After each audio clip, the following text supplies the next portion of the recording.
സീരിയലിൻ്റെ ഏറ്റവും പുതിയ റിവ്യൂയിലേക്ക് എല്ലാ കൂട്ടുകാർക്കും സ്വാഗതം.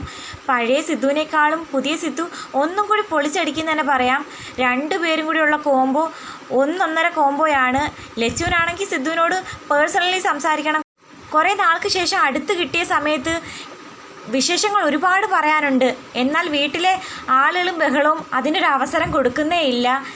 ലച്ചു ആണെങ്കിൽ ആരും കാണാതെ മറഞ്ഞു നിന്ന് സിദ്ധുവിനെ വിളിക്കുമ്പം അവസാനം നിവർത്തിയിട്ട് കിച്ചണിൽ നിൽക്കുന്ന സിദ്ധു പറയുന്നുണ്ട്, നിനക്ക് എന്തെങ്കിലും പറയാനുണ്ടെങ്കിൽ ഇവരുടെ മുമ്പിൽ വെച്ച് പറഞ്ഞോ, അല്ലാതെ നീ എന്തിനാ കോഷ്ടി കാണിക്കുന്നതെന്നും കൂടി ചോദിക്കുമ്പോഴത്തേക്കും ലച്ചുവിൻ്റെ കലി അങ്ങ് തലയ്ക്ക് പിടിക്കുന്നുണ്ട്. ദേഷ്യത്തോടെ അവൾ റൂമിൽ പോയി വിഷമിച്ചിങ്ങനെ ഇരിക്കുമ്പോഴത്തേക്കും ഭവാനിയമ്മയും ശിവാനിയും കേശുവും സിദ്ധു കല്ലുമോളും എല്ലാവരും മാറി മാറി വന്ന് തട്ടി വിളിക്കുന്നുണ്ട്.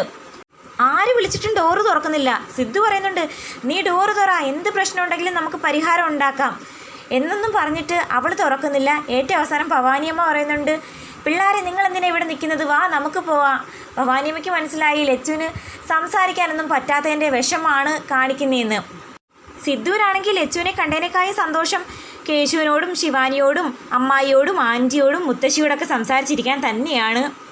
ഈ ടൈമിൽ സിദ്ധുവിൻ്റെ ഫാമിലിയും കൂടെ ഇങ്ങോട്ടേക്ക് വന്നിരുന്നെങ്കിൽ സൂപ്പർ ആയേനെ അല്ലേ.